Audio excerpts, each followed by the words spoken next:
नमस्कार, मैं राजू कुमार आप सबों को अपने YouTube चैनल MSc क्लासेज टबका बिहार में स्वागत करता हूं। चैप्टर हो गया प्रकाश का परावर्तन। क्वेश्चन है, प्रकाश क्या है? प्रकाश क्या है? प्रकाश एक प्रकार की ऊर्जा है जिसकी सहायता से हम किसी वस्तु को देख पाते हैं। बस हो गया। प्रकाश एक प्रकार की ऊर्जा है जिसकी सहायता से हम किसी वस्तु को देख पाते हैं। प्रकाश क्या है? प्रकाश एक प्रकार की ऊर्जा है जिसकी सहायता से हम किसी वस्तु को देख पाते हैं। याद हुआ? प्रकाश एक प्रकार की ऊर्जा है जिसकी सहायता से हम किसी वस्तु को देख पाते हैं। अगला क्वेश्चन है, प्रकाश स्रोत क्या है? प्रकाश स्रोत क्या है? जिस वस्तु से प्रकाश निकलती है उसे प्रकाश स्रोत कहा जाता है। प्रकाश स्रोत क्या है? जिस वस्तु से प्रकाश निकलती है उसे प्रकाश स्रोत कहा जाता है। जिस वस्तु से प्रकाश निकलती है उसे प्रकाश स्रोत कहा जाता है। अगला क्वेश्चन है, प्रदीप्त वस्तु क्या है? प्रदीप्त वस्तुएं क्या है? जिस वस्तु से प्रकाश निकलती है उसे प्रदीप्त वस्तु कहा जाता है। जिस वस्तु से प्रकाश निकलती है उसे प्रदीप्त वस्तु कहा जाता है, जैसे टॉर्च, मोमबत्ती, जलता हुआ बल्ब ना, इत्यादि। आगे है, अप्रदीप्त वस्तु क्या है? जिस वस्तु से प्रकाश नहीं निकलती है उसे अप्रदीप्त वस्तु कहा जाता है। जिस वस्तु से प्रकाश नहीं निकलती है उसे अप्रदीप्त वस्तु कहा जाता है, जैसे ये मार्कर हो गया, बेंच हो गया, डेस्क हो गया ना, जिससे प्रकाश नहीं निकलती है अप्रदीप्त वस्तु कहलाता है। प्रकाश के प्रकीर्णन से आप क्या समझते हैं? समझिए, प्रकाश के प्रकीर्णन से आप क्या समझते हैं ना? प्रकाश का प्रकीर्णन क्या है? सूर्य की प्रकाश जब वायुमंडल से होकर गुजरती है, सूर्य की प्रकाश जब वायुमंडल से होकर गुजरती है तो वायुमंडल में उपस्थित धूलकण, वायुमंडल में उपस्थित धूलकण प्रकाश के कुछ अंश को अवशोषित कर लेती है। फिर से समझिए, सूर्य की प्रकाश जब वायुमंडल से होकर गुजरती है ना, सूर्य की प्रकाश जब वायुमंडल से होकर गुजरती है तो वायुमंडल में उपस्थित धूलकण प्रकाश के कुछ अंश को अवशोषित कर लेती है और उस अवशोषित किए हुए प्रकाश को चारों ओर बिखेर देती है, फैलाती है। उसी प्रक्रिया को, इस घटना को क्या कहा जाता है? प्रकाश का प्रकीर्णन कहा जाता है। फिर से समझिए, जब सूर्य का प्रकाश वायुमंडल से होकर गुजरती है, जब सूर्य का प्रकाश वायुमंडल से होकर गुजरती है तो वायुमंडल में उपस्थित धूलकण, वायुमंडल में उपस्थित धूलकण प्रकाश के कुछ अंश को, कुछ भाग को अवशोषित कर उसे चारों ओर क्या करती है? विकृत कर देती है, फैला देती है। इस प्रक्रिया को प्रकाश का प्रकीर्णन कहा जाता है। कोई दिक्कत? जब प्रकाश की किरण या सूर्य की किरण, जब प्रकाश की सूर्य की किरण वायुमंडल से होकर गुजरती है तो वायुमंडल में क्या उपस्थित रहता है? धूलकण। वायुमंडल में उपस्थित धूलकण उस प्रकाश के कुछ भाग को अवशोषित कर चारों ओर विकृत कर देती है। इस प्रक्रिया को क्या कहा जाता है? प्रकाश का प्रकीर्णन कहा जाता है। समझ में आया बात? सूर्य से प्रकाश चलेगी, रास्ता में कौन मिलेगा? धूलकण। धूलकण कहेगा आ जाओ मेरे पास, थोड़ा भाग को, कुछ भाग को वो क्या कर लेगा? अवशोषित कर लेगा और बाद में उसी भाग को क्या कर देगा? चारों ओर फैला देगा। इसी घटना को क्या कहा जाता है? प्रकाश का प्रकीर्णन कहा जाता है। तो जब सूर्य की प्रकाश ना, जब सूर्य की किरण या जब प्रकाश सूर्य से होकर गुजरती है, वायुमंडल से होकर गुजरती है तो वायुमंडल में उपस्थित धूलकण उस प्रकाश के कुछ भाग को अवशोषित कर उसके चारों ओर क्या कर देती है? फैला देती है, विकृत कर देती है। इस घटना को क्या कहा जाता है? प्रकाश का प्रकीर्णन कहा जाता है। समझ में आ गया होगा? चलिए आगे हम समझते हैं, किरण क्या है? किरण क्या है? तो सरल रेखा में चलने वाली प्रकाश को किरण कहा जाता है। सरल रेखा में चलने वाली प्रकाश को क्या कहा जाता है? किरण कहा जाता है ना। जैसे सपोज दैट हम घर में हैं और एक छेद है ना, घर में ऊपर में जो है छत में या कोई भी खपड़ा का घर हो या एलिवेस्टर का हो, कुछ भी हो, उसमें छेद है तो देखेगी कि उसमें जब प्रकाश आता है तो एक सीधा रे आता है, नीचे आता है ना, उसी को किरण कहा जाता है। एक सरल रेखा में चलने वाली प्रकाश को किरण कहा जाता है। कोई दिक्कत नहीं। चलिए, किरण पुंज किसे कहा जाता है? तो किरणों के समूह को, किरण समझ में आ गया, एक सरल रेखा में चलने वाली प्रकाश को किरण कहा जाता है, और किरणों के समूह को किरण पुंज कहा जाता है। किरण पुंज क्या है? किरणों के समूह को किरण पुंज कहा जाता है। कोई दिक्कत? किरण पुंज क्या है?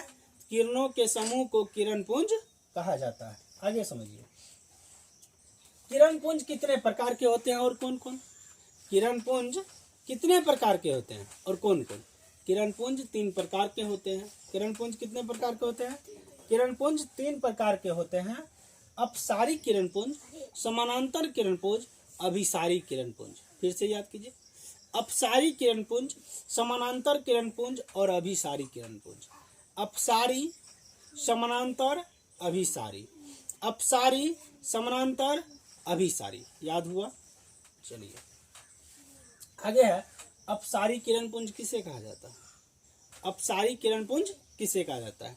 तो वह किरण पुंज जिसमें प्रकाश एक बिंदु स्रोत से निकलकर चारों ओर फैलती चली जाती है। वह किरण पुंज जिसमें प्रकाश एक बिंदु स्रोत से निकलकर चारों ओर फैलती चली जाती है, अपसारी किरण पुंज कहलाती है। आगे है, समानांतर किरण पुंज क्या है? तो ऐसे किरण पुंज एक दूसरे के समानांतर चलते हैं। ऐसे किरण पुंज एक दूसरे के समानांतर चलते हैं, समानांतर किरण पुंज कहलाते हैं। अभिसारी किरण पुंज क्या है? तो ऐसा किरण पुंज जो चारों ओर से प्रतीत होता है या मिलता है एक ही बिंदु पर। ऐसा किरण पुंज जिसमें प्रकाश एक ही बिंदु पर मिलती है या मिलती ही प्रतीत होती है, उसे अभिसारी किरण पुंज कहा जाता है। कोई दिक्कत? समझ में आ गया होगा? याद आया? चलिए एक बार फिर से, प्रकाश क्या है? प्रकाश एक प्रकार की ऊर्जा है जिसकी सहायता से हम किसी वस्तु को देख पाते हैं। आगे है, प्रकाश स्रोत क्या है? जिस बिंदु से या जिस वस्तु से प्रकाश निकलती है उसे प्रकाश स्रोत कहा जाता है। प्रदीप्त वस्तु क्या है? जिस वस्तु से प्रकाश निकलती है उसे प्रदीप्त वस्तु कहा जाता है। अप्रदीप्त वस्तु क्या है? जिस वस्तु से प्रकाश नहीं निकलती है उसे अप्रदीप्त वस्तु कहा जाता है। आगे है, प्रकाश के प्रकीर्णन से आप क्या समझते हैं? जब प्रकाश, सूर्य का प्रकाश, जब सूर्य का प्रकाश वायुमंडल से होकर गुजरती है तो वायुमंडल में उपस्थित धूल कण प्रकाश के कुछ भाग को क्या करती है? अवशोषित कर लेती है और उसको चारों ओर विकृत कर देती है, फैला देती है। इस प्रक्रिया को प्रकाश का प्रकीर्णन कहा जाता है। आगे है, किरण क्या है?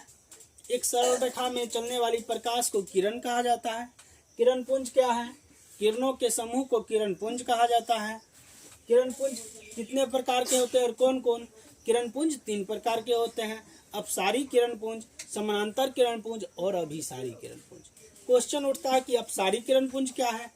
तो ऐसा किरण पुंज जिसमें प्रकाश एक बिंदु से चारों ओर फैलती चली जाती है, अपसारी किरण पुंज कहा जाता है। समानांतर किरण पुंज क्या है? तो ऐसा किरण पुंज जिसमें प्रकाश एक दूसरे के समानांतर चली जाती है, समानांतर किरण पुंज कहा जाता है। और अभिसारी किरण पुंज क्या है? तो ऐसा किरण पुंज जिसमें चारों ओर के किरण एक बिंदु पर आकर मिलती है या मिलती हुई प्रतीत होती है, अभिसारी किरण पुंज कहा जाता है। क्वेश्चन है कि पारदर्शी पदार्थ किसे कहा जाता है? पारदर्शी पदार्थ किसे कहा जाता है ना? क्वेश्चन से ही पता चलता है कि पारदर्शी वे पदार्थ जिनसे होकर प्रकाश आसानी से पार कर सके या आसानी से पार कर जाए, पारदर्शी पदार्थ कहलाता है। वे पदार्थ जिनसे होकर प्रकाश आसानी से पार कर जाए उसे पारदर्शी पदार्थ कहा जाता है। आगे समझते हैं, अपारदर्शी पदार्थ किसे कहा जाता है? तो वह पदार्थ जिनसे होकर प्रकाश आसानी से पार नहीं कर पाए ना, या वह पदार्थ जिनसे प्रकाश पार ही नहीं कर पाए, अपारदर्शी पदार्थ कहलाता है।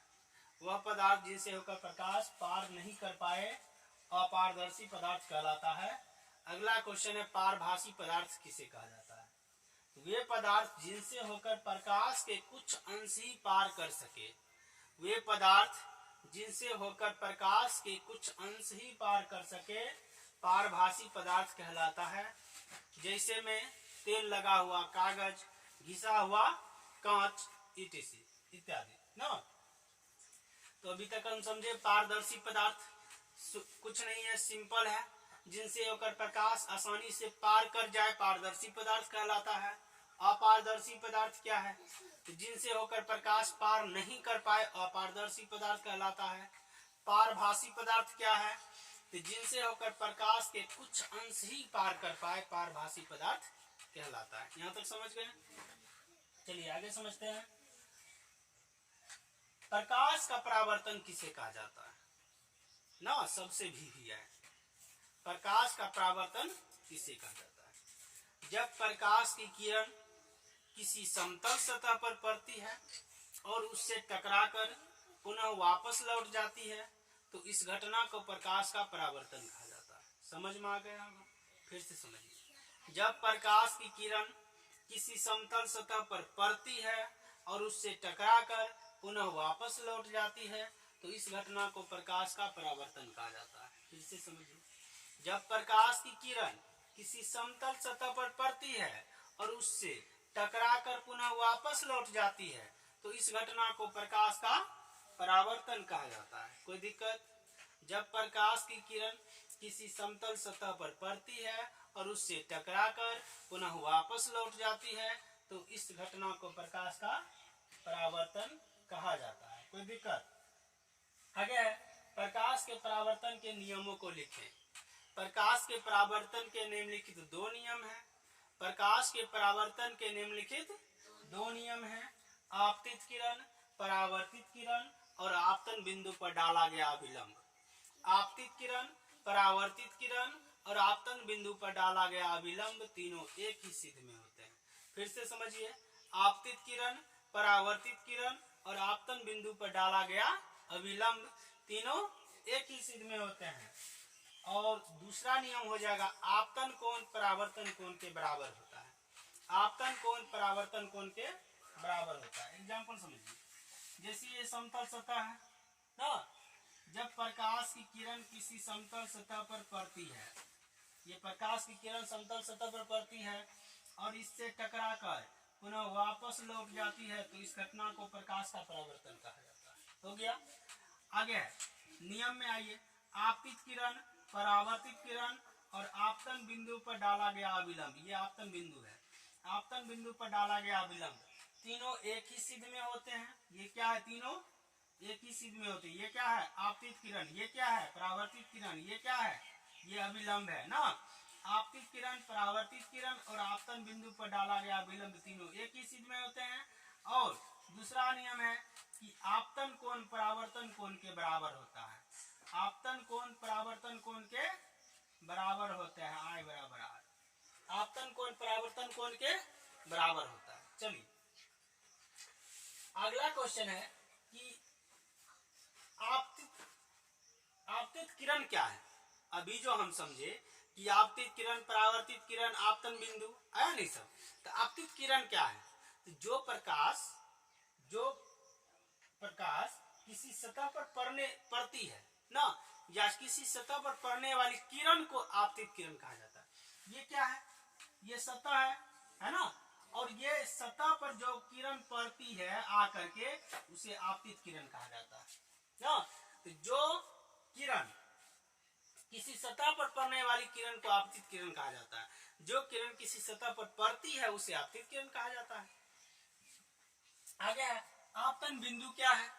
आपतन बिंदु क्या है? तो जिस बिंदु पर आपतित किरण टकराती है, जिस बिंदु पर आपतित किरण टकराती है उसे आपतन बिंदु कहा जाता है।